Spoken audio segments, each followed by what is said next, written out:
section 2. Okay. We have leadership now. So we're going to look at leadership for your nursery. Yes. And of course we're talking to the leader, the children's director, ministry director, or the director of the nursery, whoever is in charge. One of the important things for the person in charge is that they recognize that the workers who are serving in the nursery are doing it for them. And you need to treat them with incredible kindness and respect, because although it's correct that they're doing it for God, they will stop doing it for God real quick if the director doesn't treat them kindly.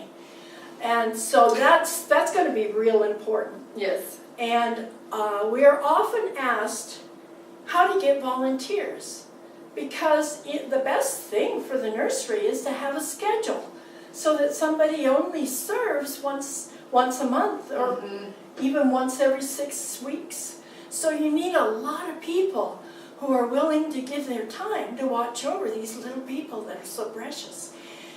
And so you need a big list, and so you need to know how to get volunteers. Number 1, ask them.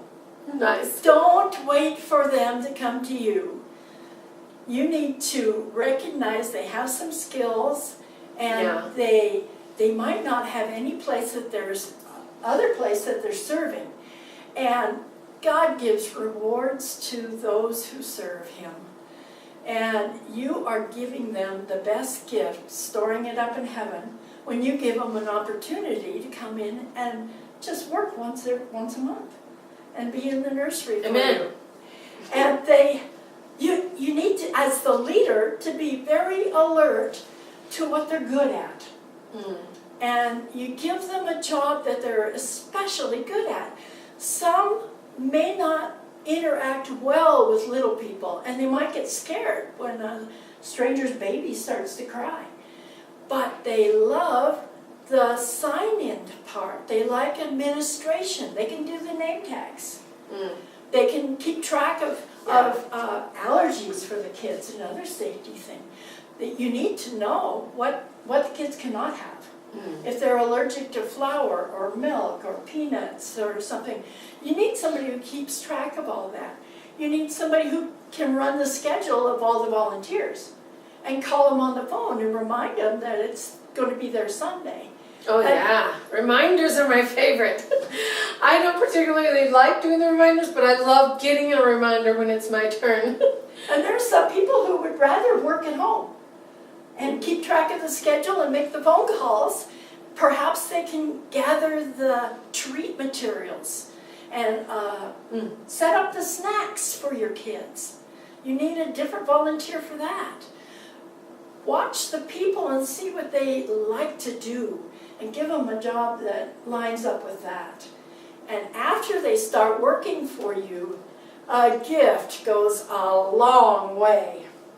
One of the workers in this office where I am put this on my desk, and I've kept it and thought sweetly of this gal every time I see it. Another person in this office gave me a note. They wrote me a little letter of appreciation, and it's Christy. She does this for me quite often, and it just makes me feel so good that I'm appreciated by her, and I know what I'm doing is a good thing with God. Another item, you can actually once in a while give them a gift. Maybe time is their love language, and you can offer to babysit their kids and let them go out to dinner. Wow, that would be. And it would show that you appreciate their service in your nursery.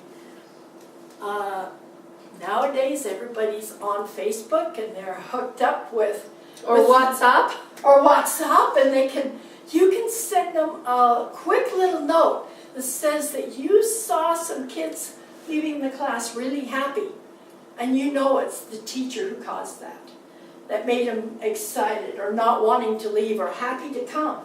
You can see the kids excited about going in. Send a note to the teacher and say, this week when the kids saw your face in the nursery, they ran in with excitement. And you know that that teacher is doing such a good job. Let them know. Another thing, when I was working in a church, the director of the ministry had a luncheon. And he just did it once a month. You wouldn't have to do it that often, but invite them over to your house or have a lunch at church. Maybe a volunteer will make that lunch for you so that you can gather together and you can praise the teacher in front of everybody. That's worth 10 times more than a personal note, because they can feel so good that they're doing a great job in front of all their peers who are there too. And they can solve each other's problems. You can bring up in the group the issue that you're having, and maybe one of the workers that serves a different week solved that. And they can share, and that builds them up and makes them feel like they're knowledgeable, and they feel good about sharing and helping another teacher, and it solves the other teacher's problems so that they can enjoy their time in the classroom. Well, one of my favorite ideas is the food, of course. Gathering, when I end up with teachers that don't want to come to the meeting, food can bring them in and be something nice you can give. And sometimes we could also do a meal where you invite their family, so their husband and their children can come eat, or their wife. And that makes it so they don't have to worry about feeding their family, and they love that. Yes, yes. And they see that you value them. And that is an important ministry in the church. Often the nursery is forgotten in that department. That about covers what I think I had to say on leadership. On leadership. Very good. Let me check my notes and make sure, but I think I've covered it. Our section on leadership. And like any department in the church, it's better when you have a leader in charge who takes the vision seriously, that they're connecting those children to God. I see one more thing that's important, and that's the leader is the advocate for all the volunteers and teachers. She's the one, he's the one that goes to the pastor with issues. Oh, okay. And stands up for the teachers. If they need supplies, if they need some help, if they need, if they had a death in their family and they need a break. And they don't need to go to the pastor and talk to him. It's the superintendent of the children's ministry and leading the nursery that has that responsibility to be the advocate with the pastor. All right, so that's a great final point there for leadership. Thank you for sharing about leadership with us today, Vicki. All right.